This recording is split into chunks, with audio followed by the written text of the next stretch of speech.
model lama. Kaget saya Bapak Ibu. Ini RPP lama Bu, bukan yang terbaru. Hah? Saya pikir deep learning baru kemarin Bapak Ibu. Tahun kemarin itu pembuatan saya, kalau nggak salah itu yang memberikan itu ada Bu Selvi, ada Bu Yuni Ernawati. Bapak Ibu, RPM itu adalah rencana pembelajaran mendalam revisi September 2025. Singkat ya Bapak Ibu, ini sudah pernah disampaikan kepada Ibu Sepi, Ibu Yuni Ernawati, Ibu Haneli.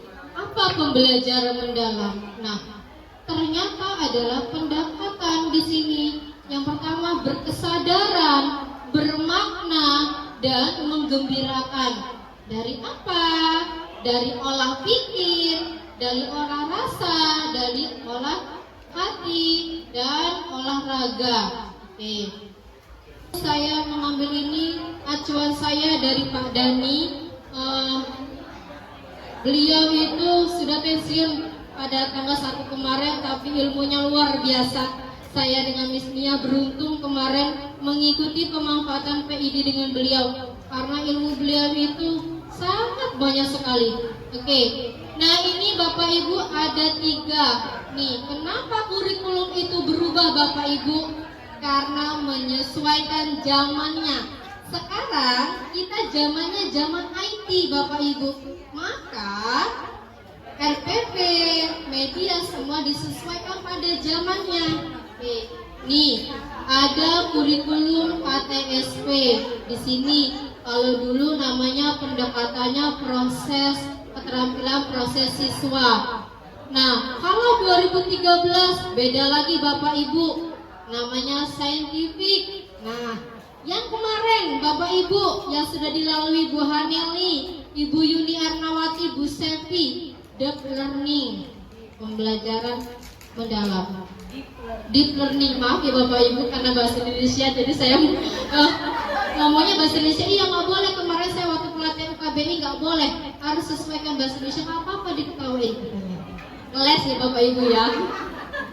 Oke, nah kegiatan pendahuluannya ada apresiasi sama hampir semua, tetapi di kurikulum Merdeka yang kemarin yang pendekatan PM ada tujuan pembelajaran, ada manfaat pembelajaran, ada asesmen diagnostik.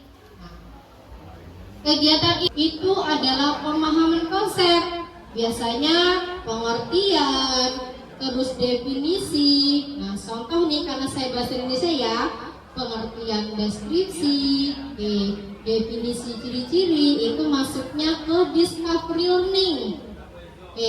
Yang kedua, mode pembelajarannya ada inquiry. Inquiry itu adalah pendalaman konsep Bapak Ibu, seperti ciri-ciri, kaidah kebahasaan, struktur. Itu contoh yang bahasa Indonesia Bapak Ibu ya.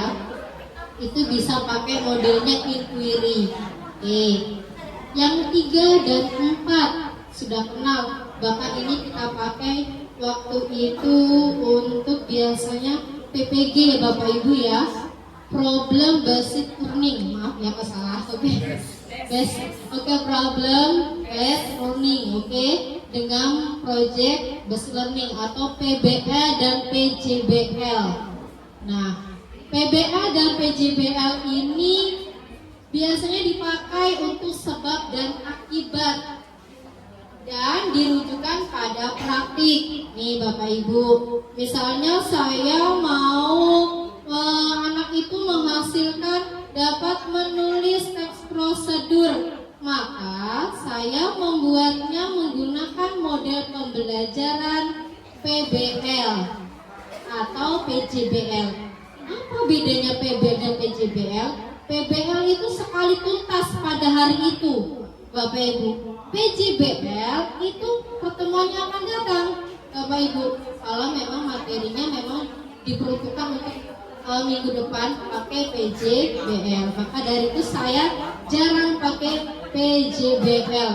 Sudah masuk formatnya, format rencana pembelajaran mendalam. Kebetulan Bapak Ibu, saya ambil materinya dari Bapak Dani. Nah, ini adalah format revisi September 2025 yang saya katakan. Identifikasi. Kalau yang waktu dulu kan berbelit-belit Bapak Ibu. Sekarang yang ditampilkan cuma dimensi profil lulusan. Sesuaikan. Dimensi profil lulusan ini boleh berapa? Satu aja boleh Bapak Ibu. Sudah jadi. Tidak harus 3, tidak harus 4, tidak harus semua. Satu saja dimunculkan sudah cukup. Oke? Satu, saya sintaknya kan tadi pakai discovery learning ya Bapak Ibu. Pertama, menampilkan gambar tempat wisata. Nanti saya bertanya, apa yang kalian lihat? Oh Bu, ini pantai Muara Indah tuh. Bacaannya Bu, Muara Indah. Terus saya minta, bagaimana cara menggambarkan tempat tersebut? Bu, pantai Muara Indah itu tempatnya di Kota Agung, Bu. Tempatnya di mana tempatnya? Jalan mana?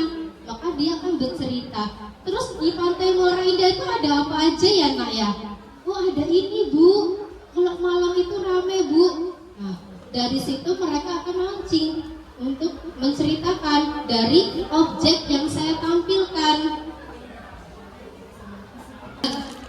Guru menyiapkan bahan tayangan PPT, materi kayak deskripsi. Lalu saya menyiapkan LKPD.